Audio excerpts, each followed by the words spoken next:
digital transformations in the professional sports industry and how college athletes can transform into consultants.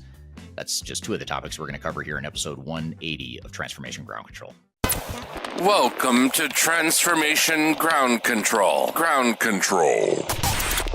The podcast that covers everything related to digital transformation. This podcast features technology agnostic and international discussions related to digital strategy, software selection, implementation, change management, business process optimization, and everything else you need to know to make your digital transformation project successful. Whether you're embarking on an ERP implementation, supply chain transformation, or any other business or digital transformation, this podcast is for you. Now, here's your host, Eric Kimberling. 5, 4, 3, 2, 1.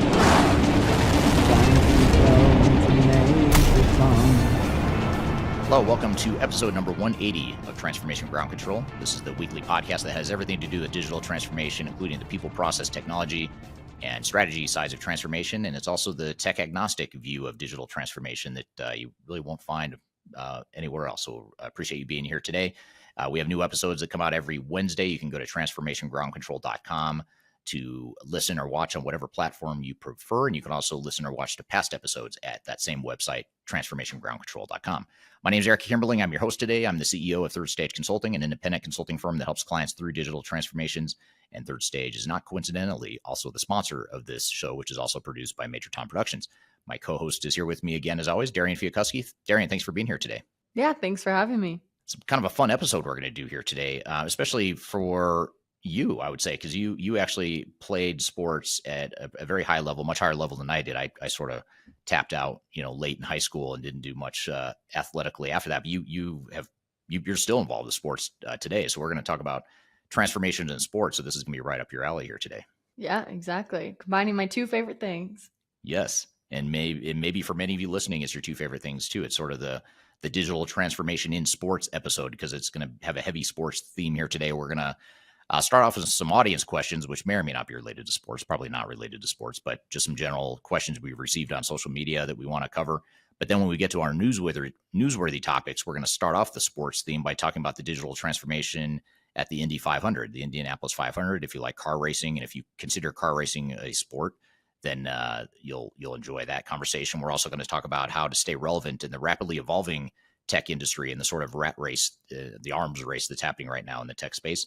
And then later in the show, we'll have our main guest, who's going to be Torsha Perry, who is a digital transformation consultant who does a lot of consulting work in the professional sports industry, in the National Football League in particular. If you're an American football fan, which that's my personal favorite sport, so I'm super excited to talk to Torsha about that. The only problem I have is that she is doing consulting work for the wrong team, in my opinion, but that's okay. We still want her on the show. She does not do work for the Denver Broncos, which is my favorite football team. It's a different team that I'll let her describe here in a moment, and we'll have her on the show. That'll be a good discussion. So we'll talk about digital transformations and how even in sports and professional sports, technology is impacting sports. And then later in the show, we'll also have Geordie McDougall on the show, who is a consultant on the Third Stage Consulting team, and he's also a former athlete. A former college athlete, and we'll talk about how a college athlete can transform to a technology consultant. And we'll also talk about how I tend to like to hire former athletes and coaches too. Those are two skill sets that I find really valuable in consulting, partially because I can live vicariously through those people that could play at a higher level and compete at a higher level than I ever could, but also because they have some good characteristics that make for good consulting. So we'll get to all that later in the show. But before we do all that, what are some of the social media questions we've received here recently? Yeah, we have some good social media questions this week. Things that we haven't gotten questions about, at least in a while. So the first one is, in your opinion, how does IFS compare to Odo today in June 2024? So now I guess July, when this episode will be released. Yeah. So it's IFS versus Odoo is the way you pronounce the company, which a lot of people don't know Odoo, so that's okay. It's not as well known as IFS or some of the other bigger vendors, but Odoo is a high growth software vendor, open source software provider based out of Europe. And they have a very strong following in Europe, but they're also breaking into the Americas and Asia Pacific as well. So, as far as how they compare, I'd say they're two totally different systems. I mean, they couldn't be a whole lot different. IFS is more of your traditional ERP integrated, focused heavily on field services and maintenance and repair. Capital intensive types of companies tend to use IFS because they have so much functionality that's specific to capital intensive companies like utilities companies and gas and electric companies, things like that. Anything with like field crews and equipment and maintenance out in the field, oil, mining, those sorts of companies tend to gravitate more to IFS. So it's a traditional ERP system, but it has a very specific functionality for those types of capital intensive businesses.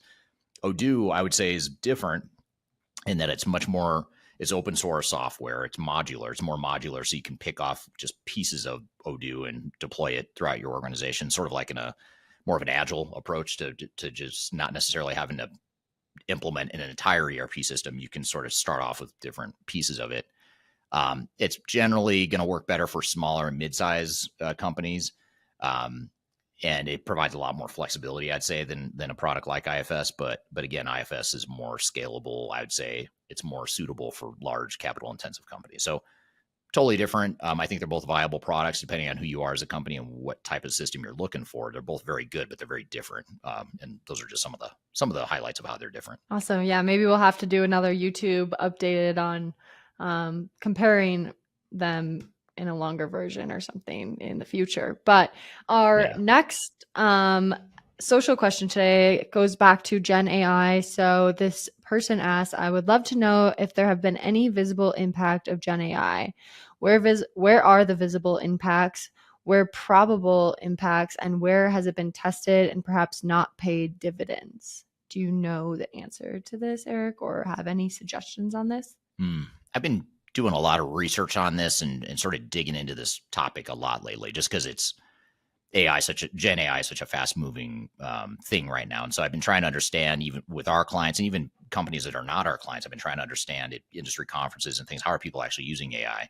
And that's been kind of the crux of a lot of my focus lately. But, I'd say some of the areas where it's sort of like a pyramid. I view AI sort of working its way up to the really big, high value stuff. And for now, it's sort of like, I think people are at a stage where they're trying to find small, isolated instances, low cost, low risk instances that they can use AI. So things like, for example, I talked to one company that we work with that is using generative AI to help create product masters. So they're a highly, they engineer a lot of their own products. There's a lot of product design and R&D that goes into it. So there's a lot of time spent creating a product master, which is basically a definition in a system of how a product is designed and how it's going to be built on the manufacturing shop floor and all that stuff. That takes a lot of time. It's a lot of manual effort. But if you can use Gen AI to take a CAD drawing, for example, and take some of that as an input and then create a first cut of the bill of materials and the product master that goes along with that, then that can save a lot of time and money. So that's one small micro example, but it can have actually a big effect, a big benefit to organizations without being a really high risk, high cost endeavor. Another one, I talked to a manufacturing company just a couple months ago that was using AI. I guess it's not generative AI though, but it's AI. They're using AI to help analyze and forecast hourly labor workers. So, they're optimizing their overtime, because when a manufacturer has to pay someone more than 40 hours or whatever the overtime laws are in your given country, you usually pay more. You're paying a higher exponentially higher cost per hour for that person. So if you can minimize overtime and optimize, your labor force and when and where you have them scheduled, you're going to come out ahead financially. So that's another way I've seen some manufacturing companies do it, is they're using AI to help with scheduling their labor, their hourly shop floor laborers. And then we see some, I think where companies they're not failing at this, but they just haven't figured out how to use AI largely in some bigger instances, some bigger, more complex instances like MRP, like a manufacturer that has to run their material resource planning. That's what MRP stands for. So you think about a manufacturer that has to buy all these different raw materials at a certain time to put them all together, manufacture them, and then get them out to a warehouse. they have to time everything to where they're getting the right raw materials at the right time, and that they get to the shop floor when they need to, and then they, produce or run the production schedule accordingly. A lot of companies haven't figured out how to use AI to enable better MRP, but that's an area where I think over time, in the next couple of years, we're going to see a lot of companies figure that out because there's so much money to be saved there.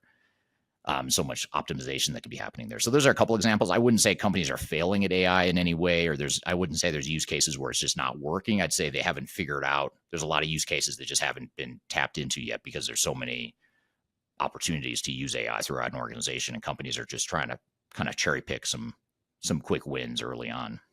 Yeah, so it sounds like a lot of companies have a lot of different choices for how they can adopt AI, and I'm interested to see how that kind of plays out in the next couple of years, to see how more and more companies start to use and adopt Gen AI in their everyday uses for their company.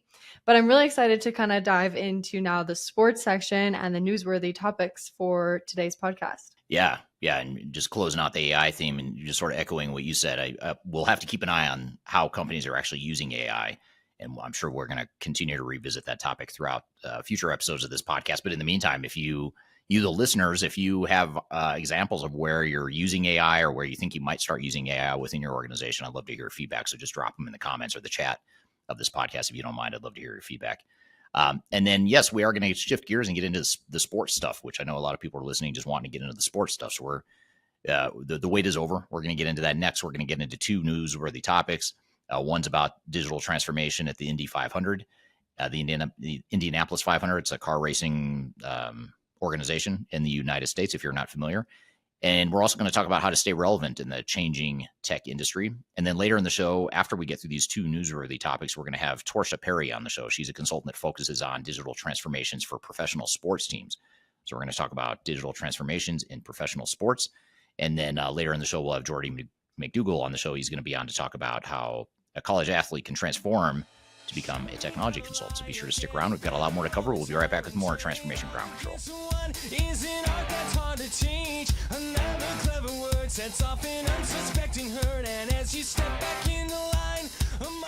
If you are involved in any sort of digital transformation or business change initiative, you will want to download the Digital Transformation Report. With its comprehensive overview of business and technology trends and best practices, this report is a must-have guide for any transformation project or executive team. Download this free report by visiting Third Stage Consulting at thirdstage-consulting.com. You can also visit our website to learn more about us or download independent reports, videos, and other best practices. Again, visit thirdstage-consulting.com today to learn how you can take your transformation to the third stage of success. Are you looking for ways to promote your product or service to enterprise technology decision makers and influencers throughout the world, like the ones who listen to this podcast? Major Tom Productions creates media, events, and influencer marketing for B2B technology providers. Our productions are exciting, educational, disruptive, and effective. Most importantly, they create results. Our content is unlike any other in this industry, engaging, influential, and trusted by technology buyers and influencers throughout the world. Each month, our productions reach hundreds of thousands of targeted buyers and decision makers who trust and engage with our honest and tech-agnostic content. With long-tail viral results and engagement with our content, Major Tom Productions provides a way to reach your target market and create awareness, calls to action, and a connection with potential customers. So collaborate with us today. Learn how we can feature your product or service on podcasts such as Transformation Ground Control, Journey to S/4HANA, and Journey to Dynamics 365. We can also feature your brand on our YouTube channel called Digital Transformation with Eric Kimberling, which boasts over 100,000 subscribers and over 2 million video views per year. You can also participate in our in-person events, including our Digital Stratosphere Conference. Contact us today to learn more. We can tailor a marketing campaign that works for you. We look forward to helping more people learn more about and become engaged with your brand.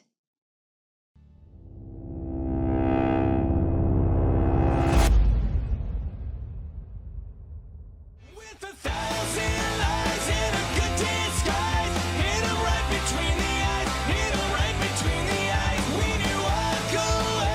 back to episode 180 of Transformation Ground Control. This is the podcast that covers everything related to digital transformations, and it's the tech-agnostic view of digital transformations that are meant to help you through your journey.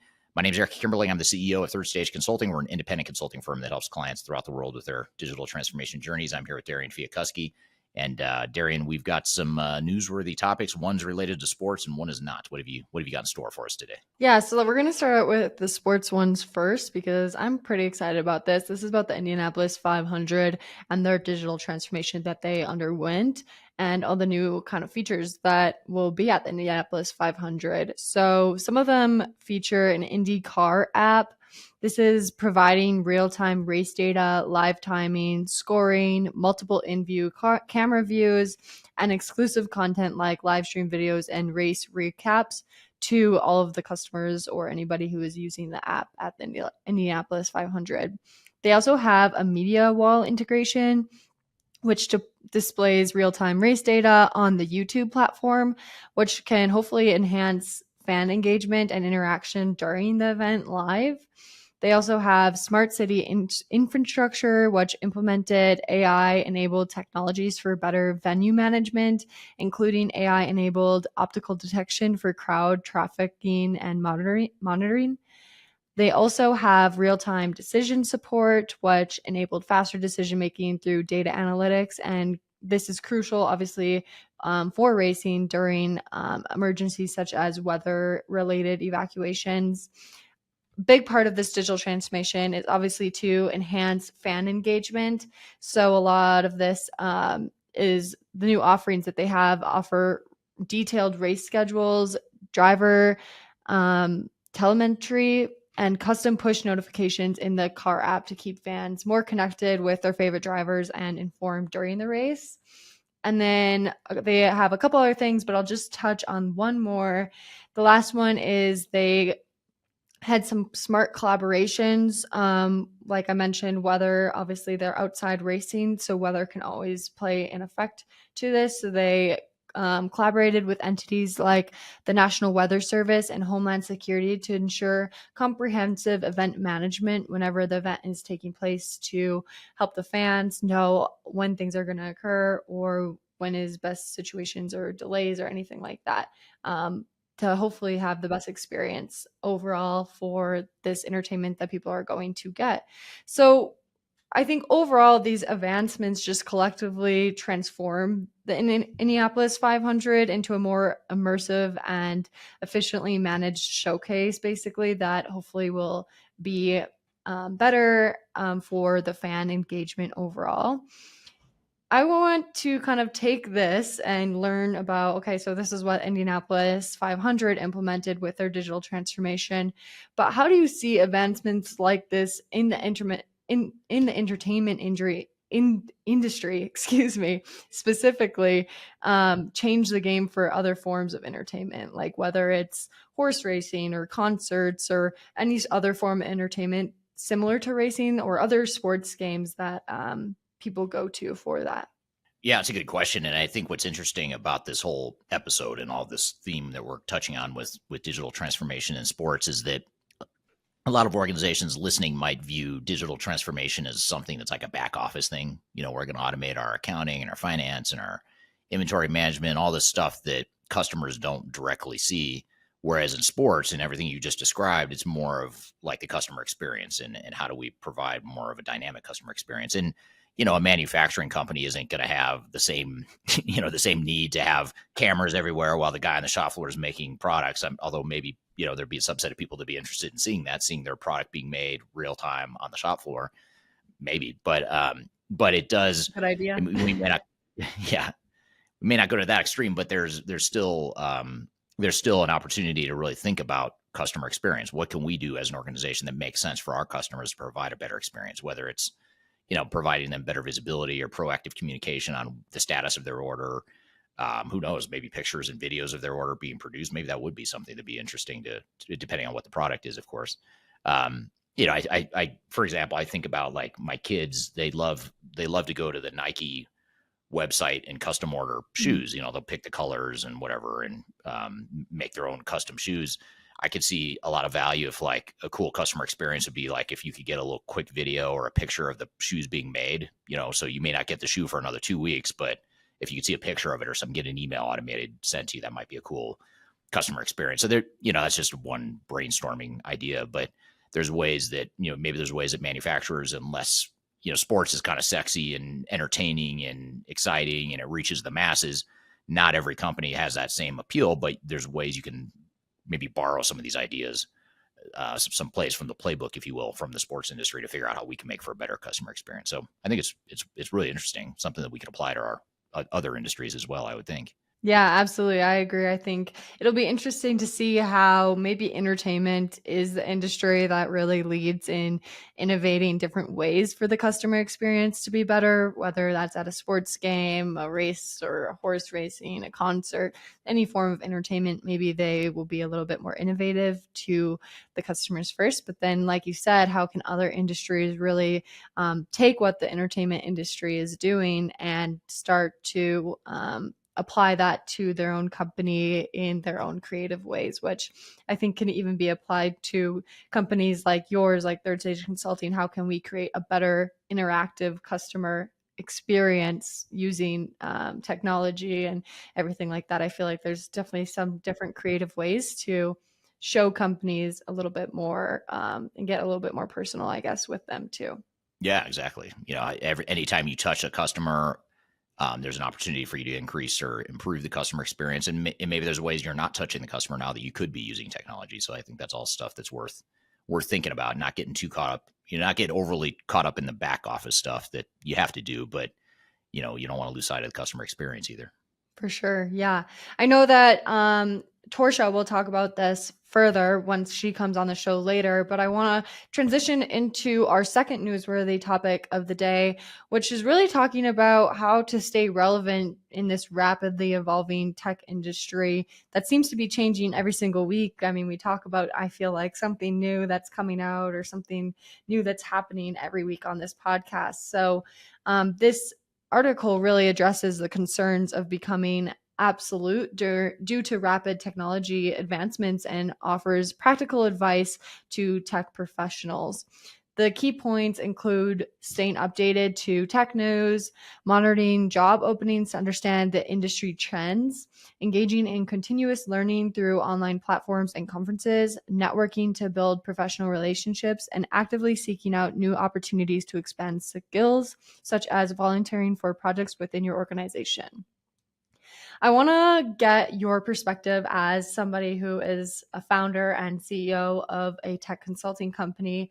Obviously, your company is going to have to stay rapidly evolving with the changes in the industry and have knowledge about what's going on in the industry. So what are the strategies that your company is going to employ to continuously develop the skills of your consultants to meet the evolving needs of your clients? Yeah, that's a great question. I mean, we're actually actively improving and adding to our arsenal of technology that we use as consultants. So, you know, we use, for example, we recently just forged a partnership with a business process management software provider. So we provide a sort of a licensed version of that software to our customers to help with business process mining, process improvement, things of that nature. And that's just an example of a technology that's sort of automating something that was pretty manual for us using Visio and, you know, some of the process when we document processes for clients. We also use a software evaluation database that we actually license from technology evaluation centers based out of Canada. It's an analyst firm, it's a technology firm. We don't build technology as a company, but we license it from other people and we use that as part of our consulting. So we try to provide tools like that to our consultants so that they can focus more on, you know, learning the client's business, learning about technologies, applying the right technologies to the client's business needs.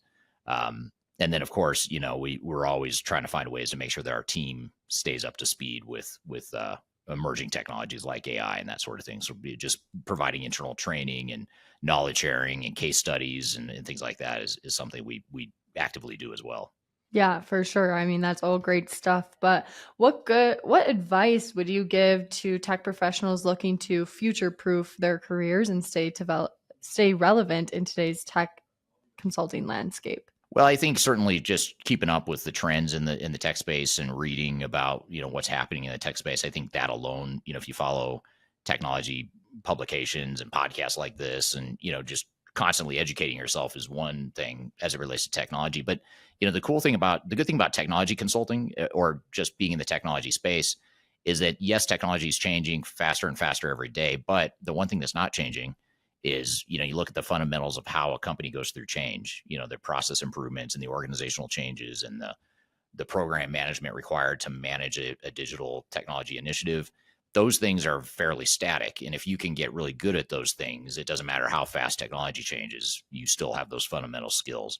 If you're overly dependent on just your technical knowledge, you're going to constantly be, it's going to be a constant rat race to keep up with understanding what technology is out there, which is okay. You can do that. But if you focus on those other non-technical fundamentals, that's something that's, I think, going to stand the test of time better than any technology trend. Yeah, for sure. That's all really interesting things. I think it's something that every company really should be considering right now. But I'm really excited to get into this interview with Torsha and kind of circle back to what we were talking about earlier with digital transformation in sports and to see how it's really developing now in the NFL and how she's helping professional teams really develop their digital transformation. Yeah, absolutely. We'll have Torsha Perry on the show here in just a minute. She's a consultant that helps professional sports organizations through their digital transformations, and she's going to bring some case studies and examples of how she's seeing digital transformations affect the professional sports industry. So we'll have her on the show here in just a moment, and then later in the show we'll have Geordie McDougall from the Third Stage Consulting team on to chat about how to transition or how he transitioned from being a college athlete to a consultant in the tech space. So be sure to stick around. We've got a lot more to cover. We'll be back with more Transformation Ground Control.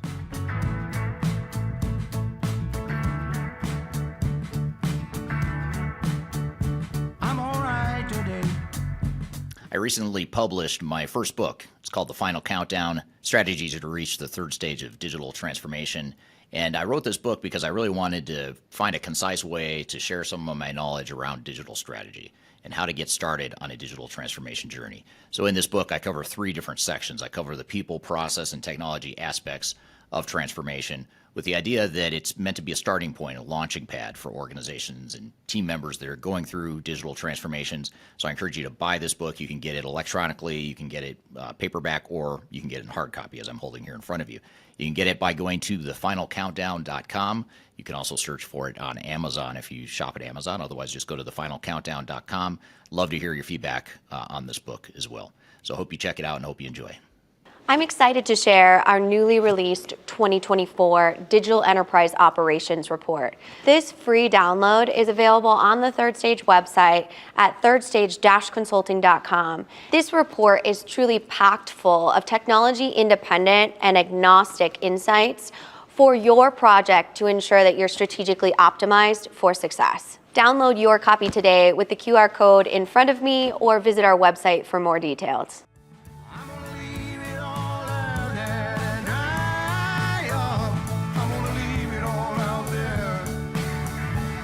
Hello, welcome back to Transformation Ground Control, episode number 180. My name is Eric Kimberling here with Darian Chwialkowski. You can find new episodes of this show every Wednesday by going to transformationgroundcontrol.com. You can also, at that same website, transformationgroundcontrol.com, you can find past episodes that you may have missed as well. And you can listen and watch on whichever platform you prefer by just simply going to that website. My name is Eric Kimberling. I'm the CEO of Third Stage Consulting, which is the sponsor of this show. And our next guest is exciting, first-time guest on the show. Her name's Torsha Perry. She is a consultant in a digital transformation consultant in the professional sports industry. So I want to chat with her about how technology and digital transformations are affecting sports and really getting back to that customer experience thing that you talked about earlier, Darian. We want to come back to that thread because I think in sports, there's more of a focus on customer experience and how to enhance that customer experience using technology. And that's certainly something I want to talk about with Torsha as well. Which is a great addition to the knowledge of, understanding back office processes and things of that nature. So with all that being said, Torsha, welcome to the show. Hey guys. Glad to have you here and first time guest here and excited to have this conversation with you. And we crossed paths on I think it was Instagram. Yeah, I think it was Instagram. And you were posting stuff about technology, and I saw some stuff about technology, but then I saw you posting stuff about sports and entertainment. And then I realized, oh, wait. What does she do? She's all over the place. But then I realized, she does technology in sports and entertainment. Sports and entertainment, yeah. So that's how we got in touch, and have been in touch for, I think, a few months now, maybe a little bit longer. But this is the first time we've had a chance to meet and do this interview. So thanks for being here today. Tell us a little bit about yourself and about Evolving Tech, if you don't mind, to start out. Thanks for having me. And hello, everyone. I am CEO, as Eric mentioned, of a company called Evolving Tech, and our specialty is technology in the sports and entertainment space, and that is so broad. It's not just football. I know I'm usually all about the Falcons, but my company consults with them to do project management in the area of our IT.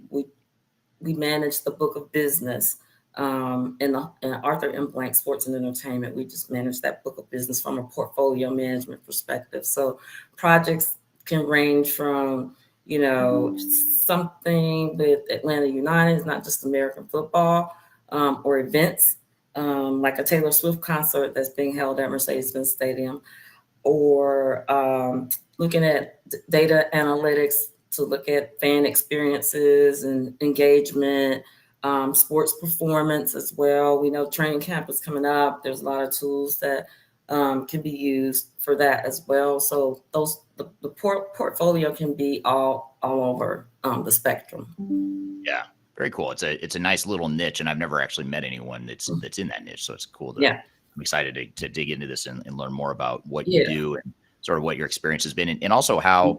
What I'm really excited to get into is how digital transformations are similar in sports and entertainment as they might be in, say, a manufacturing company, but also how they're different. What are some of the unique nuances of it? So I'm excited to get into that here in just a second. Yeah. But before I do that, though, I've got I'm going to try something a little bit different here because I'm such a football fan, and I know you are too, Torsha, and hopefully some watching here today are sports fans. But so I've got a book here, and I've got several copies of this book, but I'm going to give away a couple copies here with a trivia question. I'm going to sign this and send it to whoever can get this question right first that's watching us live here today. And it's Atlanta Falcon related trivia because Torsha does work with the Atlanta Falcons in the NFL. And since you're not in the same room with us, if you don't know who the Atlanta Falcons are, you are allowed to Google it because I'm not going to know either way. But the first question is that I'm going to ask the audience here is, can you tell me who the big name quarterback is that the Atlanta Falcons just signed this offseason to be? I don't know if I assume he'll be the starting quarterback next year, but they drafted someone else. I'm going to come back to that in a second. But just drop in the chat, the big name quarterback the Atlanta Falcons just landed a few months ago, which I imagine you Atlanta Falcons fans are pretty excited about. I would be if I were a Falcons fan. Yeah. So anyway, drop in the chat while we're getting started here. I'd love to hear any responses you might have, any guesses as to who that quarterback is. And any trivia about NASCAR as well. I've done Evolving Tech's done some work with NASCAR as well, just some special projects individually, and I support them fully. The huge thing right now for me is women in sports. And I want to get that message out there. And you don't have to be the owner of the team. That would be great. But there's a lot of areas that there are a lot of great women that I know that are doing great things in sports and entertainment. Yeah. Very cool.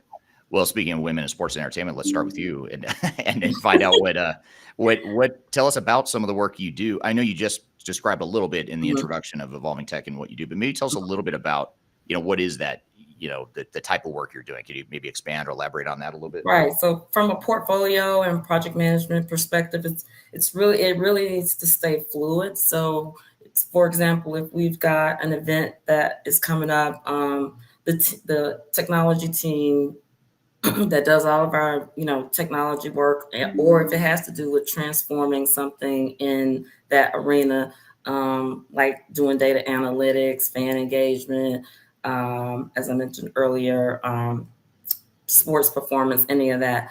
So what I do is I help the team move forward on those projects as far as documentation, as far as putting all the pieces together from each organization, helping them drive that to, the definition of a project has a start and finish date. And sometimes the start and finish date is like this, and sometimes it's like that. We have projects, we have to just remain very fluid a lot because being rigid in this industry sometimes doesn't work because there are things that the NFL mandates, there's things that owners mandate, there are things that we try to do to make it a better workplace. And I can tell you, out of all of my consulting opportunities that I've had, this is probably one of the best organizations that I've ever supported. So in making sure the team understands ServiceNow, they know how to go in the tool to update their projects. We do reporting and metrics to say, hey, we've got X number of projects in the queue. Some may be, of course, higher priority than others. Some may be mandated projects that we have to do from an auditing perspective. So when you look at the broader spectrum of things for my role, is just ensuring that the technology team has all the tools that they need to get from start to finish. And again, I mentioned, that system of record that we use is ServiceNow for all of our portfolio of projects, and that's grown. I've watched it grow. It's been an awesome tool to use. Not trying to plug ServiceNow, but it has been a great tool for us for right now because it's been able to allow us to be fluid and not be too rigid. It's not perfect. We don't have a really rigid methodology or process, but it's the way the team collaborates together that we move forward. And I think that's the awesome thing for me, is that because I came from consulting firms that were very, very, very, very rigid, and having Evolving Tech come in and support them, and it's a lively environment. They're supportive of each other. I'm also, from a vendor perspective, on the Mercedes-Benz Stadium, which is where we have our events here in Atlanta for the Falcons, Atlanta United, et cetera.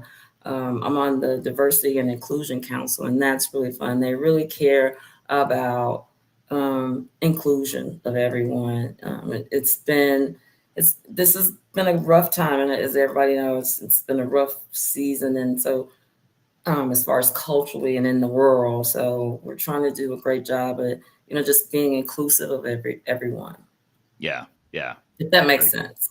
Yeah, so it goes well beyond the technology stuff that you're doing there, which is great. So you mentioned technology being a system of record in organizations in the sports and entertainment world that you've worked with. Same could be said for manufacturers and government entities and other types of organizations. But tell us a little bit about how is technology important outside of like tracking financials and tracking income and financial stuff and maybe just general metrics that any other business would use technology for. How is it different in the world of sports and entertainment? Like, what are some of the nuances or differences in what you see there with technology? The difference is what I've kind of been honing in on about, the fluidness. It's really the same. Once you learn the pattern, you're just picking it up and moving it into another industry. It just happens to be a really cool industry, sports and entertainment. But when you have, for example, I see us transforming, and when I say us, I mean the industry. I see us transforming into an interactive type relationship with the fans and helping them to have a great experience on being interactive. So we want to make sure that we've got, good content creation. Not sure where we're going with the sports gambling in the future, but that's going to be another transformation platform that we need to be concerned about from a regulatory perspective and making sure that we're following all the laws.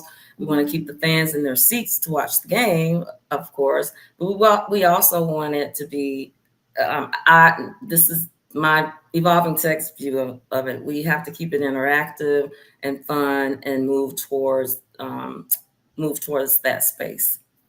Right. Gotcha. Okay. That's great. And so, when you talk about some of these, you mentioned ServiceNow is one of the systems you're working with now and you've worked with in the past. Are there other types of technologies that are different that, like that you may not see in other industries because it's so unique to sports and entertainment? Personally, with Evolving Tech, I have not. Pretty much all the tools that have been used. I mean, your Power BIs and data analytic tools. There are probably some tools, and I've been working on looking at tools that do sports performance. That's one of the things. I'm a sports mom. That's why I'm so into sports. My kids both were elite athletes and went to school on scholarships. So I am really into sports performance as well. So there are tools out there for football players where, if they're deaf and you can hear, they have ways of talking to them in the helmets. So that type of technology in space, if you can look around there, almost like a virtual reality kind of thing, but it's real, but it's not real. Yeah. Real technology, but the situation you're seeing. Right. But I'm a big proponent too of accessibility transformations as well. When I say that, I mean, if there's someone who has some accessibility need, whether it's hearing, seeing, speaking, whatever, that we're able to translate that technology into something that can be communicated out to other fans and in the world of sports. Yeah, makes total sense. And so, these are kind of interesting emerging technologies that a lot of us probably haven't seen or touched before. These are a lot of these like kind of customer experience based technologies that, because it sounds like maybe some of them are designed to make for a better customer experience for people that are attending events. Is that okay? Yeah. And so we say fan experience, but fan experience, they are our customers. They're our guests though. When they come into our venues, they're our guests. And we do have an emerging tech side of the house that handles, those platforms that are emerging, and they collect the analytics on that. And we try to make sure that we continue to get new ideas, ask associates, for new, fresh ideas so that we can be on the cutting edge and be emerging technology. I'm here with Torsha Perry. We're talking about digital transformations in the professional sports industry. We've got a lot more to cover. We'll be right back with more Transformation Ground Control.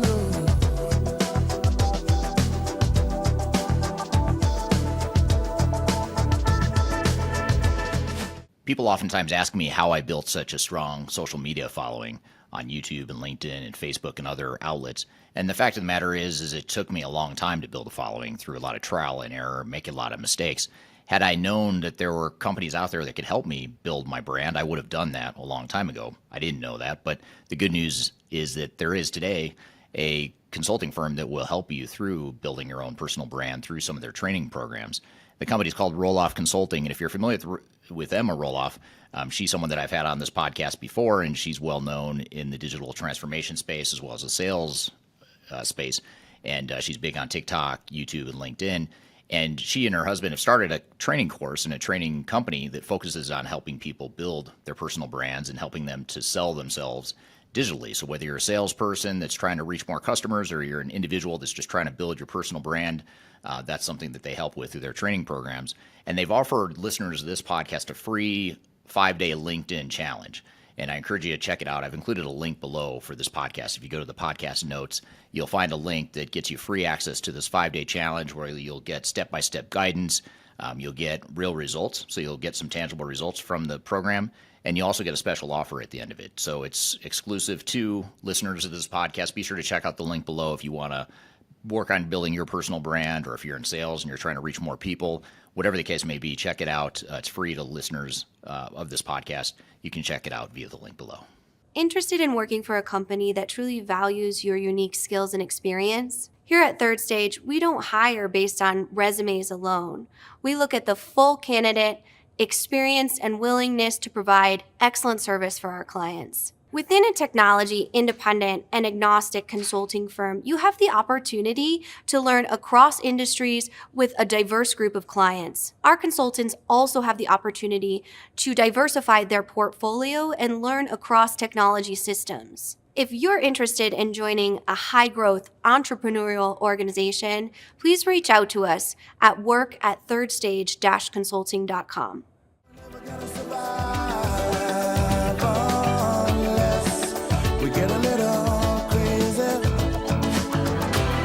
Hello, Hello, welcome back to Transformation Ground Control, episode number 180. My name is Eric Kimberling here at Darian Chwialkowski, and you can find new episodes of the show every Wednesday by going to transformationgroundcontrol.com, and you can also find past episodes at that same website. The show is sponsored by Third Stage Consulting, which is an independent consulting firm that helps clients throughout the world with their digital transformation journeys.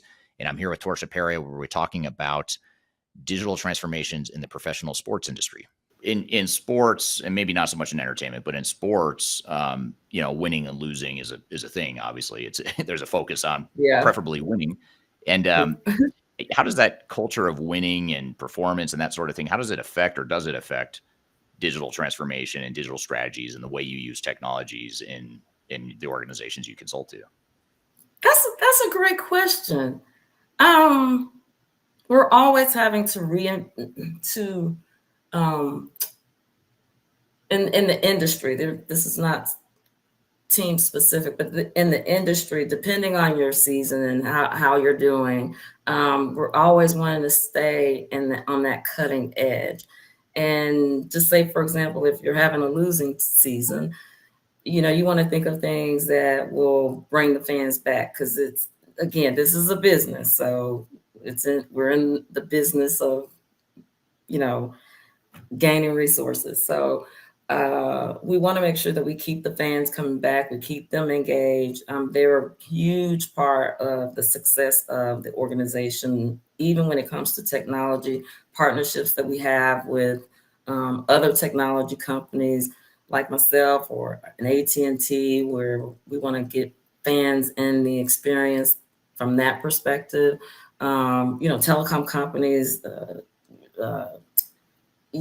for every phase you could think of, if you were working in manufacturing or whether you're working in logistics, it's all related, and we all kind of connect and come together, because there's probably not one company that I can think of, or one industry or one vertical that I can think of that we don't intersect with at some point. We've got to leverage their technology, because we're busy trying to leverage our own technology in the sports and entertainment space. So we partner with a lot of great companies to make sure that happens. Yeah, that's very cool. Yeah. What are some of the bigger challenges with adopting new technologies or rolling out new technologies within the sports and entertainment industry that you think might be different, or maybe you wouldn't see as much in other industries? I think for what the experience that we've had is that, there are a lot of great tools out there. However, we deal with the same challenges of business units within, organizations. They go to a conference and a sales guy says, "Oh, this is a great tool to keep all your contracts in," or something like that. And it maybe hasn't been vetted. So we're getting a lot better with that, and trying to make sure that we have our InfoSec folks involved to make sure that these items are secure, because, things are coming from other countries, and there's a lot of privacy. There's a lot of privacy that needs to go on with a lot of the projects that we deal with from day to day, especially if there are other books of businesses that we're in. We don't want everybody having access to that data. So we're just trying to manage people's expectations. Not that we don't want everybody to have their say-so and a tool that helps them do their role better. However, we want to make sure that it's safe for them and safe for everyone else and safe for our fans. Yeah. Makes sense. Yeah. Very cool. So regardless of whether it's been in sports and entertainment, and first of all, let me ask you this: is your entire career been in sports and entertainment, or had you worked in other? No, and that's the craziest thing. I have been in this space for the last 3 to 4 years, but like I said, I was a sports mom, so I've been doing sports for, my kids are 23 and 27, and they both play sports in college, and so I've been in sports for a long time. But my bread and butter originally came in the telecom space. All of the baby bells. I think I've done every merger and acquisition with AT&T, from baby bells to Singular Wireless to AT&T to DirecTV. So I've done, that's where my sweet spot is as far as technology. That's where I got my techie kind of hat, if you Right. will. And I'll tell you, telecom for me has really it's been really good to me from a career perspective because I learned a lot. I can tell you about I started out as a business analyst, and that is not what I went to school to do. I didn't, but the money was good in the early 2000s, 1999, 2000. It was really good. So I started out as a business analyst, and there was this guy. His name was Don Little Liberty. I'll never forget Don. And he would take my requirements. When we used to write "we shall." I'm dating myself now. Right. But he would take my requirements, and he would take a pen and he would redline. No, you need to write this. This is not specific enough. And I would go back to my little cubicle and I would cry. Don, and he was from New York, and I'm a Southern girl, and everything he said hurt my feelings. But we were just but he taught me so much and during that time. And then I kind of moved into project coordinator type roles, and then project management, and then I just kind of grew from there. And then post life changing things, having adult kids and all of that. I was really, really blessed with this opportunity to be in the sports and entertainment space, and it's been fun. I probably could be somewhere with Evolving Tech making a lot more money, but it's not for me at this phase of it. It's more about enjoying the people that you support and work with. And I'm telling you, the cast and crew, I call them the cast and crew. They are a great bunch of folks, and I get to experience so many different things that I never thought I'd be exposed to. But looking at it from a technology perspective and doing that transformation, I think we're here on the cusp of with the gambling, possibly becoming legal, and just learning how to transform the technology with the fan experience, so we keep everyone engaged, and also collecting all of those analytics so that we can come up with new emerging technology that helps us stay above the line of perfection is what we want to try to do. Yeah. So in your years of experience, both at telco companies in the past and then now in sports and entertainment, what are some of the biggest challenges you've seen in digital transformations or technology deployments in general, regardless of industry? Challenges, I think, getting leadership that may not, they may not understand why it has to change, why we have to transform, because so they've been very successful, and it's kind of like that, if it ain't broke, don't fix it kind of thing. But we have to be set. That's what I love about all my Scrum Masters and the Agile methodology. It's not really, something that I dive too deep in, but they really do a great job of getting that leadership or helping leadership understand why we need to transform so that we can get to this point in whatever space you're in. So I think that has been a challenge that I've seen across the board. I don't think there's a lot of infrastructure. There's a lot of changes that happen with that. There's a lot of even from a construction PM perspective, because you've got your brick and mortar, so to speak, with, like, for example, Mercedes-Benz Stadium, there's constant maintenance from a technology perspective, IPTVs, wiring that needs to happen. There's a lot that goes into this space. There's few people that know how to do it, but there's a lot that goes into that. So anything from your telco that happens. We're moving away from office phones and desk phones. I mean, everybody's going, with Teams or some other tool. So a lot of that infrastructure has to happen, and there's a lot of great folks that understand how to implement that from an infrastructure perspective.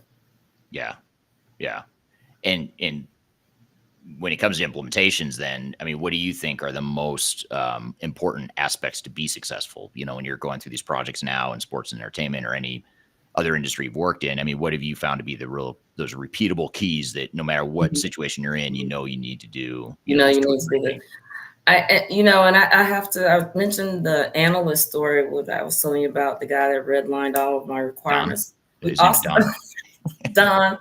We do an awesome job as well of getting requirements that are very clear, and making sure that we understand what the ask is.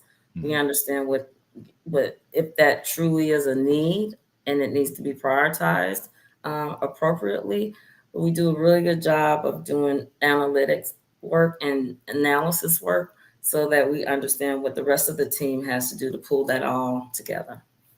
Gotcha. So requirements, understanding the ask and the future state that what you're trying to get at, that's a big one. What about from a people perspective, getting people on board? What are some of the best, what's a strategy or two that you found to be the most successful in that arena or that regard? Getting people on board. I call it herding cats. Right. It is like herding cats. So I think what has worked for me personally as a single, consultant, and also just having Evolving Tech, being the CEO of that company, I think building relationships with people, and this is mental health awareness month. So that's a great question. It's a great lead in. I think that what has been successful for me is building relationships. It's worked for me for 3 decades. I try not to say we've got to go out and eat lunch all the time, right, but it's just to say that we respect each other's roles and we respect our capabilities, and you keep those relationships going in a positive manner. I think the challenge with some people sometimes, if you're going into a new organization and everybody's got great ideas, great ideas, but you kind of have to learn the lay of the land first, know what the current state is, and then see what works for everyone from a relationship perspective, and also just from what they do, understanding what they do. Is this going to make their job a lot easier, or is it going to complicate things, or will it impact the business? If I implement this, is it going to shut everything down? I always used to tell folks, if it's going to shut the business down and we're going to lose money, then we need to address that immediately. So just being sensitive to that as you're transforming or bringing new tools and systematic things on board. I'm here with Torsha Perry. We're talking about digital transformations in the professional sports industry. We've got a lot more to cover. We'll be right back with more Transformation Ground Control.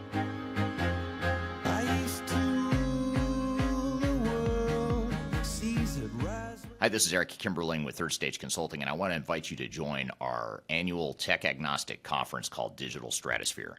Digital Stratosphere is a conference that features some of the industry's brightest minds, greatest thinkers, and it's a great opportunity to network with peers, other industry people, other CIOs, other project team members that are going through digital transformations or ERP implementations. We've got a great lineup of speakers this year. It's a 3-day event, a lot of great entertainment, networking opportunities. I'll be there as one of the keynote speakers, along with some of my favorite speakers in the industry as well, both within Third Stage Consulting, but also outside the company as well.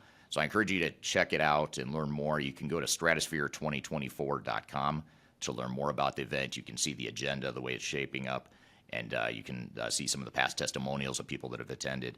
And the event is October 2nd through the 4th, 2024. It's going to be based in Denver, Colorado, downtown Denver, beautiful downtown Denver in the fall, which is a great time to visit Denver if you haven't been. Again, stratosphere2024.com. Check out the agenda. Check out our early bird pricing for passes. And the other beautiful thing is if you can't be here in person in Denver, which we hope you can, but if you can't, you can also join remotely as well. We have virtual passes available as well, so you're able to join from wherever in the world you might want to join from. So stratosphere2024.com, check it out, and I hope to see you there. The last thing you want to have happen is for your digital transformation to end up in court. I've been doing this for 20 years and I have seen everything. My name is Marcus Harris. I'm a software and technology attorney focusing my practice on drafting and negotiating software-related contracts and litigating software disputes across the country. Feel free to reach out to us at taftlaw.com. We'd love to talk to you about the litigation process and what you can expect.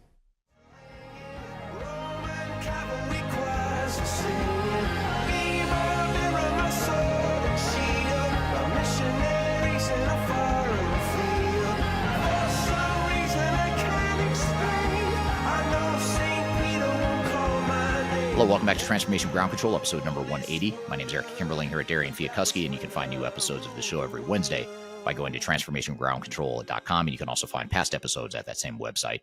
The show is sponsored by Third Stage Consulting, which is an independent consulting firm that helps clients throughout the world with their digital transformation journeys. And I'm here with Torsha Perry, where we're talking about digital transformations in the professional sports industry. If I'm an aspiring project manager and I've been tasked to take on a big technology initiative for my company, what kind of advice would you give from a PMO chair? I think there are two key qualities that have helped me become successful. One we just talked about is building relationships, and then the next one is always educating yourself on the latest and greatest technology. I'm a woman of a particular age. I remember coding, when coding, you were doing it by hand. Now, basically, you don't really have to think about all of that.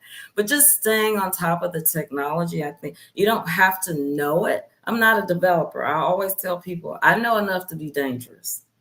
Right. I know enough to be dangerous. So I can translate that to the developer, but I can also talk to the business and understand what their needs are and translate that back and forth. And I think those are two of the key areas that I would say if you want to be successful in any project management role and whatever methodology you're going to use, you've got to stay on top of your craft. A lot of people ask me, should I get a certification? Should I not get a certification? I have my opinions on that. Right. I mean, I was the Rita Mulcahy of the world back in the day when we were getting our certifications. But for me, having a master's degree in strategic leadership, I don't focus too much on certifications unless there's something that's really needed, like from a government perspective, or it's a client requirement, Right. But you don't feel like, from your perspective, in your opinion, having that a certification per se makes you assure success, or is going to make you more successful as the other. Yes. Yeah. Yeah. I can assure that. Yeah. I think experience speaks for itself. And I had a CIO years ago that used to tell me, just focus on delivering. Don't focus on the politics of everything. Don't focus on knowing too much about the technology, because that's not your wheelhouse. But you need to know enough to understand for the conversation. So yeah, and that just goes across all industries. Yeah. So when you look to some of the technologies you're seeing in the space right now, like you talked about the augmented reality, you've talked about ServiceNow, you've sort of alluded to some specific types of technologies you're working with these days. What are you most excited about when you think about the technology landscape right now and the ability to improve or change businesses throughout the world? What are you most excited about? I am most excited about the augmented reality. I think it's going to be really cool. It'll be a really cool technology to get into. At the same time, we've got to not make it too cool at some events, because we want the fans to stay in the seats. We want them to enjoy the concession. We want them they need, what do the kids call it, merch now? They don't call it merch. Right. We want them to be engaged, and we want them to enjoy. But I'm excited to see how that's going to emerge. Yeah. Yeah, and it seems like you guys are probably ahead. It would make sense. The We sports and are. entertainment would be ahead of the game in terms of We are. augmented reality. Yeah. And yeah, there's some companies out there that are starting to use like the metaverse and augmented reality to do business to business type stuff. But Mhm. but the case studies or use cases of it are so limited, because it's not Yeah. as obvious how you might use that Right. technology in most business settings, but in a highly consumer facing event Mhm. experiential type of industry like sports and entertainment, I can see how that would be a pretty big deal. Have Yeah. you guys rolled any of that out yet? Like in any of the organizations you're working with, have you actually started using it, or are you sort of just testing it now to see how? I think right now we're still in the early phases of that, but it's on the roadmap. So that's why I say I see that coming down the board across the industry. We've got some robotics, that we're using. We've got a lot of innovative tools that we're using right now, that I can't speak about, but we are going towards that direction. Gotcha. So in addition to augmented reality, anything else, like any other types of technologies that you're excited about that you're digging into or at least learning about right now? I'm learning more about sports performance. I mentioned that earlier. I really want to understand the technology and analytics to where we can help sports performance trainers do their job a lot easier. Mm. So I'm excited about that. It- I think we can do that in the track and field space. We can do a NASCAR already does it. I support them as well. And, you'd be amazed at what happens after those guys are done, driving those cars and the analytics that, they talk about, after the race or the following week to say, hey, well, his head went 3 centimeters back this time when he came around at this track. But I mean, it's very detailed. And the cars are broken down to look at the analytics. And it's not, I know some people think they do that because they want to make sure nobody cheated or anything, but it's really just to capture the data that the drivers and their experience. I'm not there's some other socially, from an energy ESG perspective, I think that's going to be a big space and a big deal in sports and entertainment soon. It's already there. I think that more and more companies are starting to understand how important that is for the environment and sustainability. Yeah. That was an area I don't think we've touched on, but sustainability is one that we really value that. And looking at, all of the ESGs that, spaces that we have to fulfill. Do you guys use technology to track that stuff now, or are you going to track in the future as far as like, the footprint, the carbon footprint, or kind of the impact you have on the environment at these different events? Because if you think about it, these big, massive events where you get 70, 80,000 people together, I mean, that's a recipe for environmental impact, right? So, Right.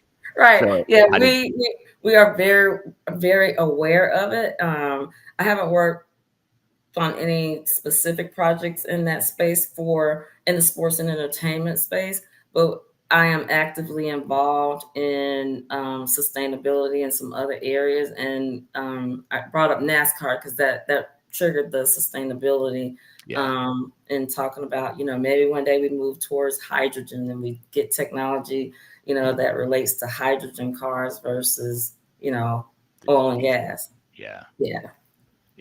That makes sense. Or even electric, because it's not going to get you around the track like hydrogen.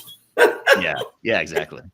Well, I think too, a lot of organizations, because here in the US, ESG doesn't have the same traction or the same importance yet as it does like in Europe. And in Europe, they're already regulating it. They have already got requirements that I think are going into effect next year in 2025, where companies over a certain size, which would include, most of these big sports and entertainment companies that you've worked for, if they're over a certain size, they have to be tracking and reporting what their environmental impact is. And so they need systems to be doing that. So it's good you guys are thinking about that, because I think it's only a matter of time before, like it or not, US is going to probably have some regulations like that. They'll probably follow. I imagine they'll follow the EU's lead on that. But that's interesting you guys are thinking about, especially I hadn't thought about the NASCAR thing too. Like, you not only do you have tens of thousands of people in one place, not destroying the environment, but impacting the environment. And then you get cars that are using up all this fuel. And So Right. I can see how that, it might be a target for, let's make sure we can track that stuff and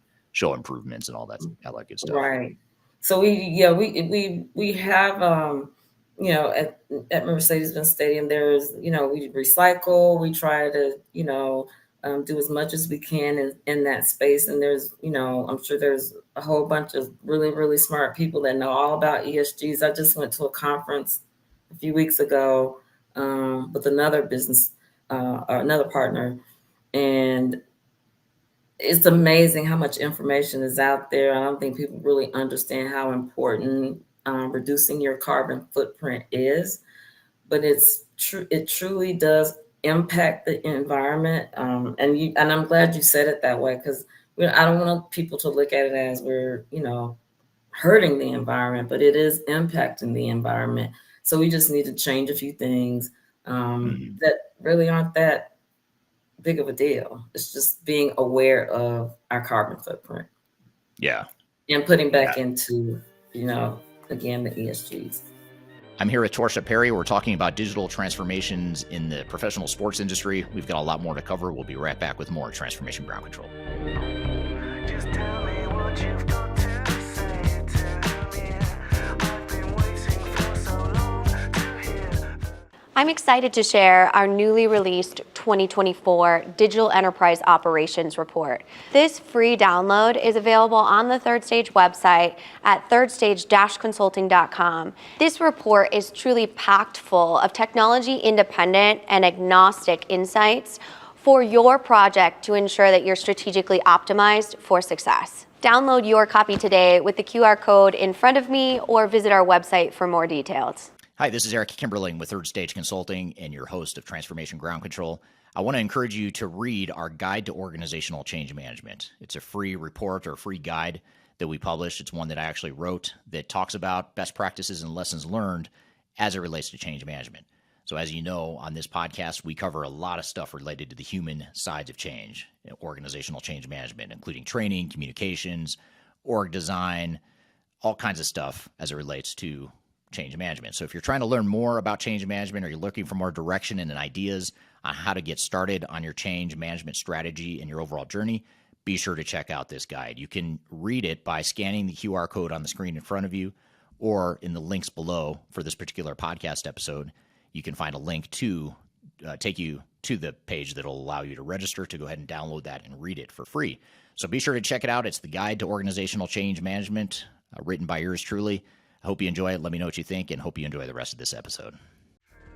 I could never be the right kind of girl for you. I could never be your woman. Hello, welcome back to Transformation Ground Control, episode number 180. My name is Eric Kimberling here at Darian, Chwialkowski, and you can find new episodes of the show every Wednesday by going to transformationgroundcontrol.com, and you can also find past episodes at that same website. The show is sponsored by Third Stage Consulting, which is an independent consulting firm that helps clients throughout the world with their digital transformation journeys. And I'm here with Torsha Perry, where we're talking about digital transformations in the professional sports industry. Have you been to Ball Arena in Denver by chance? Mm-mm. So where the Denver Nuggets play here, who are in the playoffs right now, go Nuggets. But when you go to the Ball Arena, which is owned by or sponsored by Ball Aerospace, they make aluminum. And so all the cups, anything you use there is recyclable aluminum. So they've made a huge push at Ball Arena. Partly, I think some of it is self-serving for Ball, because they're producing all the aluminum that gets used at the arena, but they also recycle it all. And they've got people like standing out front where they collect the cups from you and recycle it, on your way out. So I can see how big sports players are, like yourselves, and even here in Denver, throughout the world, how they're making a push into ESG for sure. So it'll be interesting to see how technology, affects that, and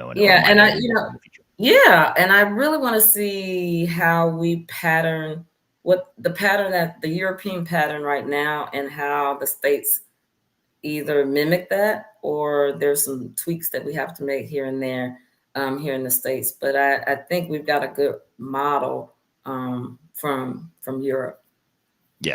Yeah, for sure. Yeah, no point in recreating. Yes, as I call it, rinse and repeat. Right. Yeah. Yep. We have so at Third Stage, our consulting company, we use a business process management tool that we license from another company that's European based. And in that tool, they've sort of built an ESG capability where as you're mapping business requirements and as you're documenting, or as you're mapping business processes and you're documenting the requirements behind it, you can also use it as a way to start to capture information about ESG and what the impact is and what your new processes might affect those metrics. So it's kind of interesting, and again, they're in Europe, so they have to do it to satisfy their local, customers that are regulated now by the EU on that. So there are tools that are emerging, especially out of Europe, that I think are going to be ahead of the game that we might be able to look to use that here in the US, not just in sports and entertainment, but other areas as well. Other areas as well. Yeah. When I went to that conference in Phoenix a couple of months ago, I think I saw every industry out there. I mean, everything from like a LinkedIn to a Walmart to a ServiceNow. I mean, there were so many areas that this impacts. It's just like every area could use, every area could leverage having what you just said and having that tool to integrate the metrics to figuring out, your ESG. From a social, aspect, all of it. Yeah. I want to come back to something I forgot to ask you earlier. You were talking about when you're talking about performance-based technologies, like what trainers are using and how you're using some newer technologies around that. Are you also, you personally, do you get involved with, or have you been involved with technologies like the Moneyball types of technologies where, for those that aren't familiar, the Moneyball is a book and a movie that stars Brad Pitt, and it's about a guy that gets into analytics and using analytics to recruit or to scout players or potential players for the team. Have you gotten involved in any of that stuff, that side of technology and analytics yet, or has that been within your scope? No, it hasn't been in my scope of work, and that's actually a great area. I mean, even as a newer generation comes on board, I think that's a great area I'm all about female sports and women in sports and entertainment. And that's an awesome area for, I think, females to start getting involved in. It's still kind of, from my perspective and from an Evolving Tech's perspective, it's more of the guys are still kind of doing that. You know what I mean? So I think that's a wonderful question. I didn't even think about that, but that's a wonderful question. I have not been involved in it, but I see that as no pun intended, an evolving area for women to get involved in sports and entertainment as well. And that's what excites me, is that, you can be a coach, you can be an athlete, and I am just so cheering female sports right now. But there's so many other areas that women currently are making an impact. I mean, me personally, I know a lot of women in sports and entertainment that are doing a wonderful job. And I see that getting even better. So I want to encourage, females to start, looking in that area. Just, you have to have some other back. If you're an athlete, they used to always tell the guys, have a backup plan. And this could be a backup plan for some of the young ladies that are currently athletes. I know a person like my daughter, she's probably one of the best left-handed shot put throwers in the country. But she's going into medicine, and she's probably going to go into something with oncology and sports and or sports therapy. I know my son, being a sports performance trainer, he's going in that same space. But I love seeing the females. I mean, she's not going to go. My daughter's not going to go into being a professional shot put player, but she was able to pivot that talent into something else like sports medicine. Yeah, it's very cool. My son wants to do. My older son wants to do sports management, so that's what he's hoping to go to school for. And he's actually excited to watch this interview, which he never watches any of my interviews, but this one he wants to watch because you're on here today to talk about this topic. So that was one of the areas that I kind of want. I wanted to be what was that? Jerry Maguire. Show me the money. Yeah. I You wanted wanted to to be be an agent? German. I wanted to be an agent, and I know some great agents as well. But I didn't go in that area. I've been looking at folks who are following that path, that career path. I mean, some folks will tell you you have to get a law degree. That's the only way you can be a sports agent. And some folks will tell you you don't. But that's something that, they would need to research. And like you said, getting, the education in sports management and affiliating yourselves with that, with organizations that are in that space. Yeah.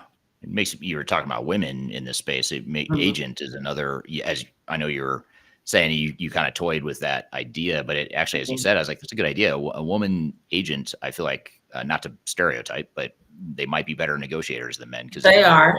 We less are. ego, more finesse, that sort of thing. We are. And I can't remember the player right now. I've got brain fog from being sick, guys. But he has, an all-female cast, I think, on his team. So, women are awesome. I mean, that you already know that women are awesome. But Yeah, I I'm married to one, so yeah, you're married to one, so you know. But I think going into that space that hasn't been traditionally maybe as embracive to women.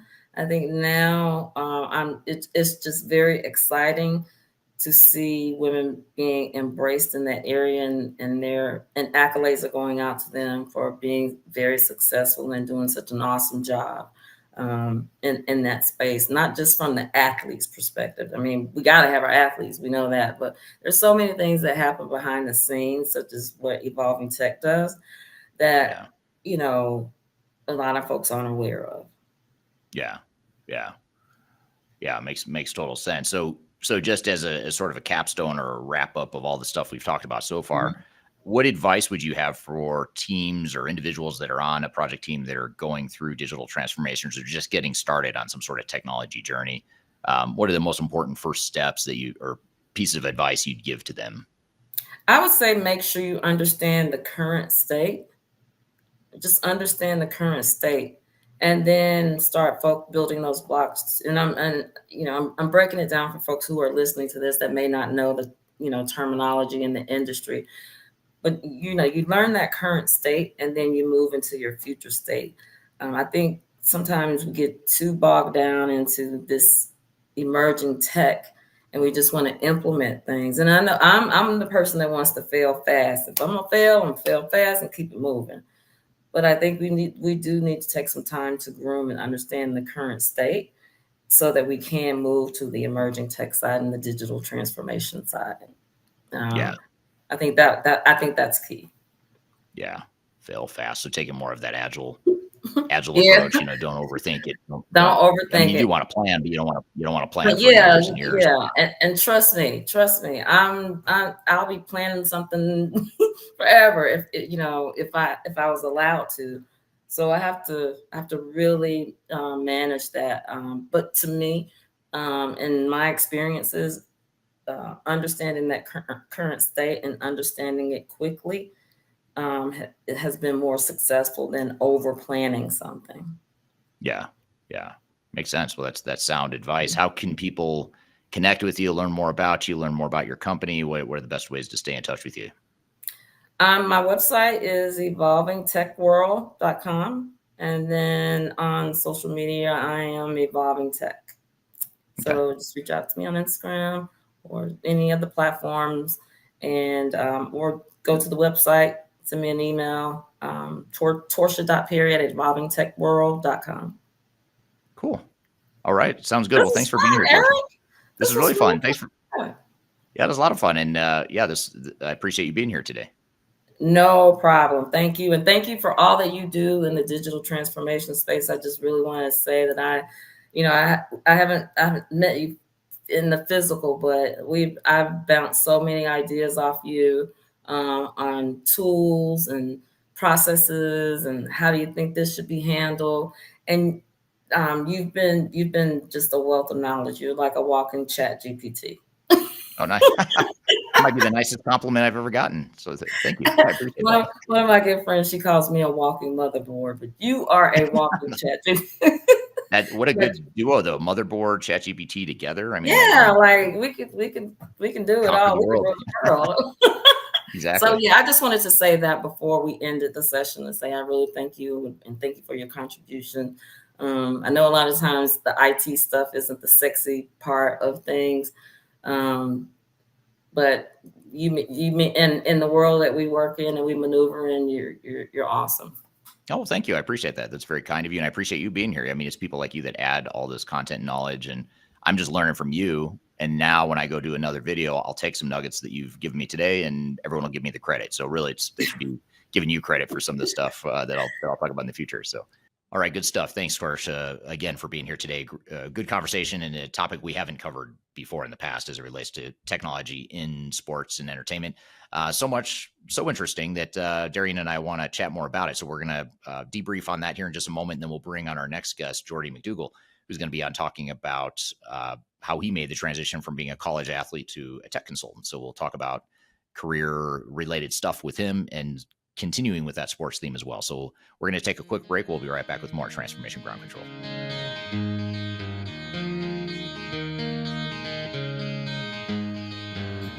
Could you whisper in my ear?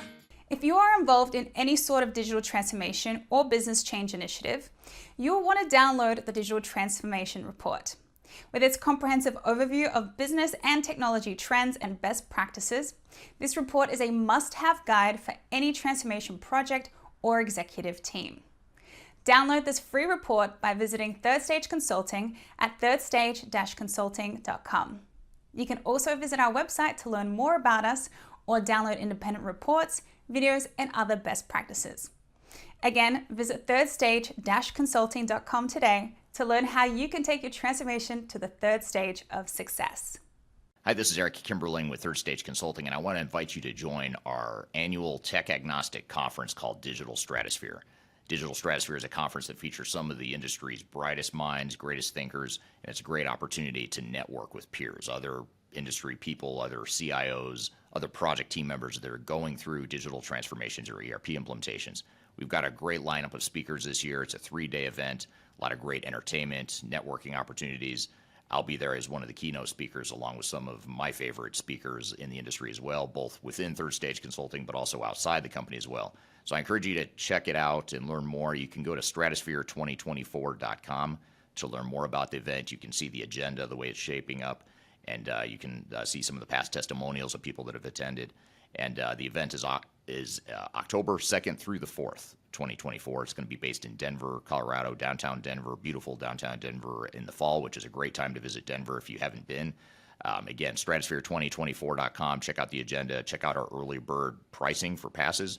And the other beautiful things, if you can't be here in person in Denver, which we hope you can, but if you can't, you can also join remotely as well. We have virtual passes available as well, so you're able to join from wherever in the world you might want to join from. So stratosphere2024.com. Check it out, and I hope to see you there. Yes, I'll do anything you ever dreamed to be complete.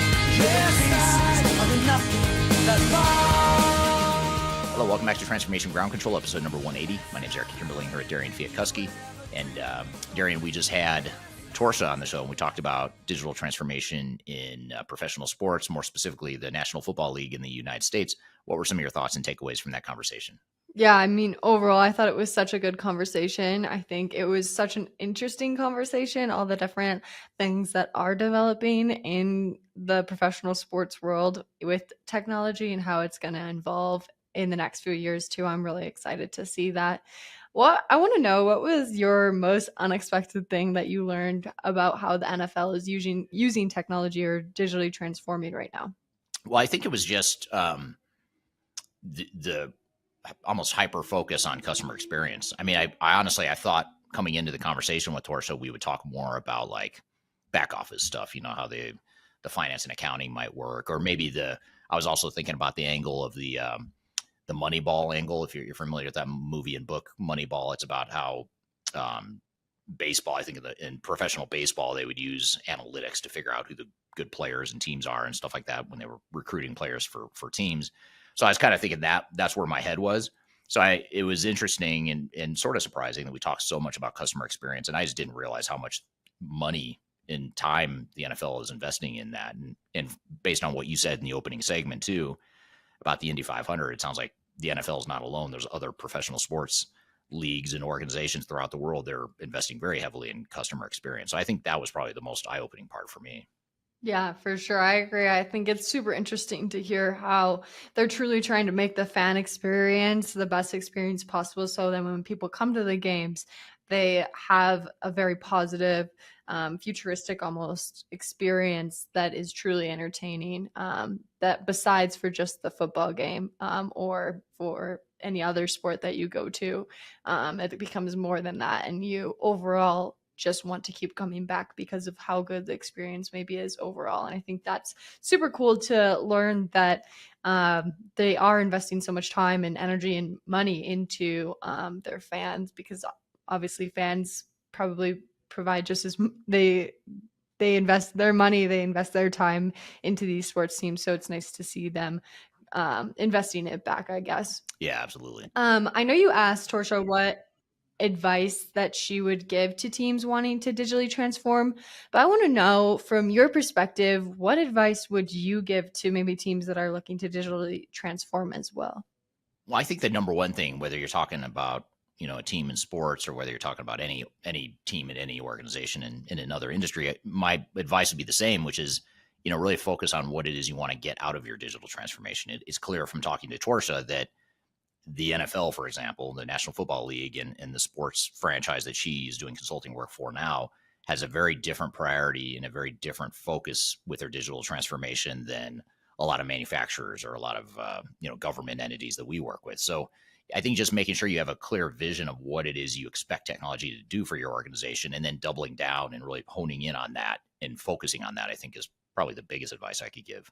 Yeah, absolutely. Super interesting stuff. Overall, such a great interview. I thought it was super interesting to learn everything that she has experienced. I think it's such a different perspective than we're used to, being that she is more on the entertainment side of things rather than maybe more back end type of stuff. So overall, such a great topic. Yeah, it was really good. And, we'll continue with this sports theme here, but with a different perspective or different angle here in just a moment. We're going to bring on Geordie McDougall, who's going to talk about his career and how he's gotten started as a younger consultant, transitioning from college sports and performing at that level to now being a consultant. So we're going to chat with him about what that means and how he went through that transition and how sports is related to consulting. So we'll have him on the show here in just a moment, but first we're going to take a quick break. We'll be back with more Transformation Ground Control.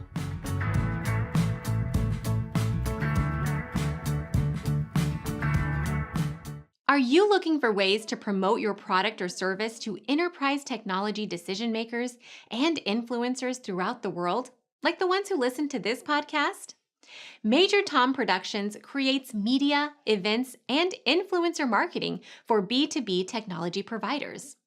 Our productions are exciting, educational, disruptive, and effective. Most importantly, they create results. Our content is unlike any other in this industry, engaging, influential, and trusted by technology buyers and influencers throughout the world. Each month, our productions reach hundreds of thousands of targeted buyers and decision makers who trust and engage with our honest and tech-agnostic content. With long-tail viral results and engagement with our content, Major Tom Productions provides a way to reach your target market and create awareness, calls to action, and a connection with potential customers. So collaborate with us today. Learn how we can feature your product or service on podcasts such as Transformation Ground Control, Journey to S4HANA, and Journey to Dynamics 365. We can also feature your brand on our YouTube channel called Digital Transformation with Eric Kimberling, which boasts over 100,000 subscribers and over 2 million video views per year. You can also participate in our in-person events, including our Digital Stratosphere Conference. Contact us today to learn more. We can tailor a marketing campaign that works for you.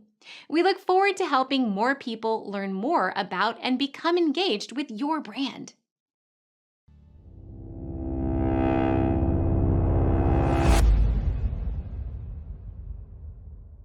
The last thing you want to have happen is for your digital transformation to end up in court. I've been doing this for 20 years and I have seen everything. My name is Marcus Harris. I'm a software and technology attorney focusing my practice on drafting and negotiating software-related contracts and litigating software disputes across the country. Feel free to reach out to us at taftlaw.com. We'd love to talk to you about the litigation process and what you can expect. I'm gonna leave it all out there. I'm gonna leave it all out there tonight. I'm gonna leave it all out there. Hello, welcome back to Transformation Ground Control, episode number 180. My name is Eric Kimberling here at Darian Chwialkowski. You can find new episodes of the show every Wednesday by going to transformationgroundcontrol.com. So in continuing with our sports theme here today, the sort of last segment here we want to cover is more of a career-oriented segment where we want to talk about how sports and performing at a high level in sports can translate into consulting. So we recently published a video on our YouTube channel, on the Third Stage Consulting YouTube channel, which if you don't already subscribe, be sure to follow and subscribe to Third Stage Consulting on YouTube. But on that channel, we posted a video featuring Geordie McDougall where he talks about his career as a college athlete and how that's transitioned into a career in consulting. So why don't we roll the clip and then we'll come back and debrief and ask some follow-up questions as it relates to that. Sports played a key role in the journey leading me to consulting. I would say it started as providing me a scholarship and an opportunity to pursue an undergraduate degree. Following that degree, I was able to be hired as a graduate assistant in the athletic department at my university, and that gave me an opportunity to get master's degrees in sports management and also an MBA. So I would say that sports enabled me to go down a path that kind of helped me pursue a career in consulting, and then it also taught me many life skills along the way. I'd say sports in general, it's so teamwork and team focused and communication focused that I think just getting to learn those skills on the fly and in real time with my athletic teams really allowed me to be successful in consulting and allowed me to kind of transition smoothly into that area where, you know, you're working with project teams and, you know, you got to communicate in lots of different ways to different people. And so I think that I really leaned on my experiences being on a team in athletics and have carried lots of those skills over into the consulting industry. Being an athlete in college is fairly demanding. So it allowed me to understand what time management is and what works most effectively for myself. Connects perfectly with consulting. You know, you need to have a pretty good grasp on time management as well as understanding what your weaknesses are, the same as in any sport, and being able to attack those weaknesses and work on them and you know, pursue skill development along the way. After my 4 years of collegiate baseball, I decided to try to walk on to our football team at my university. I had 1 year left of eligibility to play a sport, and I thought that would be a very exciting challenge. So I met with our head coach, and he gave me the opportunity to walk on to their fall camp. That went well, ended up earning a scholarship, and so after making the team and earning a scholarship, I had to learn the playbook within about 3 weeks before our first game. And, you know, that really taught me a skill of learning on the fly and really applying new learnings and directly into your practice. I can relate that to the consulting industry. You know, we're working with a variety of different clients, and you really want to get up to speed as quickly as you can to be able to fully understand their business so that you can help them in guiding them along the process that they're looking to work towards. So that was one direct comparison that I really found useful in bringing into the consulting industry. I've learned that it's a very demanding industry and job to have, but it's also very rewarding. I mean, I would say that I've never once been bored. I think some factors that play into that is that, you know, you're having new clients every now and again. You're always working in different industries. You're always getting to communicate with different people. So the career is very non-stagnant, and that's something that I've really enjoyed. Advice I would offer to current athletes considering transitioning into consulting would be to look at the two different types of skills that you can develop. Look at your soft skills, how you interact with people, how you can portray a message, and then also the hard skills, so the technical skills that you need to be able to advise the clients that you'll be working with. So looking at both types of skills and seeing where your weaknesses may lie and where your strengths may lie is very important. I would say with your weaknesses, you want to spend a lot of time to build them up and to increase your knowledge base around those skills. And then related to your soft skills, I would say understand your strengths and really lean on those heavily in the recruiting process. And then while also developing your weaknesses within soft skills as well. This not only applies to athletes, but it also can apply to someone with, let's say, a part-time job during university, or someone that's a club member, whether that's in the arts or any sort of extracurricular. Being able to develop relationships and be a part of a team is a key skill within consulting. I mean, at the end of the day, consulting revolves around people and being able to portray your message and work together as a team to ensure you get the best possible outcome for your clients. So, Darian, that was a clip of Geordie talking about his experience as a college athlete and how it's transitioned or enabled him to be a effective tech consultant here at Third Stage Consulting. What were some of your thoughts and takeaways after seeing that video? Yeah, I mean, as a former college athlete myself too, I feel like I'm not a consultant now, but I can relate to, the things that he was saying that he experienced throughout college and throughout college athletics that now transfer into whatever sort of profession that you choose to do, whether it is consulting like Geordie or more on the marketing side like me. I think there's definitely a lot of different things that transfer over from being an athlete. So that was really interesting to hear, a really good perspective to hear, I think, as well. But I want to know from a CEO perspective and a founder perspective of a tech company or a tech consulting company, Eric, what similarities do you see in athletes and consultants, and why do you, I know earlier in this episode, you said you like hiring like athletes and coaches for some of the skills that transfer. So what are some of those similarities that you see transfer over? Well, I think some of the biggest things that come to mind are, one is the structure and discipline that athletes have to have. I mean, to perform at that level, I think you have to have a certain amount of self-discipline and motivation and structure, routines, all that stuff. And that's all stuff that's important to consulting too. The work ethic, certainly important. I mean, being a consultant is hard. I mean, you travel a lot, you deal with a lot of different personalities, different organizations, and different internal politics that you have to learn very quickly.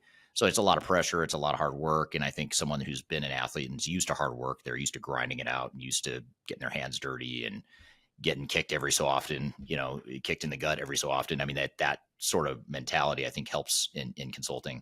And then, I'd say also just, attention to detail and, focus on winning. I think those are all good traits. And then I guess a final one would be, a lot of times I find that athletes are more likely to take coaching and mentoring better than someone who wasn't an athlete or just doesn't have that mindset. They're used to like self-critiquing and hearing constructive feedback from others and getting better and constantly striving to be better. So it's a lot of intangibles like that. It's not that, like in Geordie's case, it's not that he played baseball and football in particular. It's not that he played those two sports, although I love football. That's cool. I think it's really cool he played football at that level. But that's not why we hired him. It's just because he has that sort of that discipline and that mentality that athletes often have. For sure. I guess maybe more so you look for the other qualifications and then also their soft skills, I guess, that also provide maybe come more so from the athlete side would be the soft skills that they are getting. Yeah, for sure. I mean, if you think about it, an athlete is never content with where they are. They're never happy with their knowledge. They know that they can learn more, they can perform better. There's always something better they could be doing. And that's sort of like how consulting is. And that, I think the best consultants are the ones that know they don't know everything. They know they have a lot to learn. They know that this new client that you're up against, or not up against like in a competition like in sports, but trying to keep that analogy there, you sort of have to size up the client, understand the client, figure out the best way to help this client, all that stuff. And that's all stuff that it's hard to teach people to do that. But someone who's done that through their career in sports, oftentimes can pick that up sooner. For sure. I have one kind of final question from this topic overall is how can young people that are wanting to get into consulting, whether they play a sport or maybe they're a part of a club or some other extracurricular activity, how can they maybe get into the tech consulting industry? I think the key is to look for transferable skills that you've picked up and acquired in other spaces. So, knowing what it is you need, especially these intangible skills in consulting, and be able to connect the dots between what you've done in your past and how it applies to potentially being a good consultant. I think that's probably the best thing I could say, is just find those transferable skills. It's okay if you don't have the direct consulting experience, as long as you can speak the language and help someone, a potential hiring company, help them understand how what you've done in the past is actually relevant and going to help you be a better consultant. Yeah, for sure. That makes sense. All really great stuff today. What a fun episode, all about sports and technology. Like I said, my favorite two things. But overall, I felt like it was a Yeah, super right up your great alley. episode. Yeah, exactly. Yeah, absolutely. Yeah. Thanks for facilitating the conversation here and bringing in some great content to augment the guest we had with Torsha. So thank you to Torsha and Geordie for being part of the show. Thank you, Darian, for co-hosting as always. Thank you to the audience for great questions and engagement in this episode. And again, if you want to see past episodes of this show, just go to transformationgroundcontrol.com and stay tuned next week, episode 181. We're going to cover lessons from multinational digital transformation. So we're going to have Aaron Patterson and Dean Sam, two of our global leaders at Third Stage Consulting, who actually manage different parts of the world within Third Stage Consulting, are going to be on the show. And we're going to talk about multinational transformation. So if you're interested in that, be sure to stick around next week. That'll be episode 181. And of course, if you've missed any of the past episodes, just go to transformationgroundcontrol.com and that'll hold you over in the meantime if you're looking for more content. So hope you have a great week, and we'll look forward to seeing you next week on Transformation Ground Control. Take care.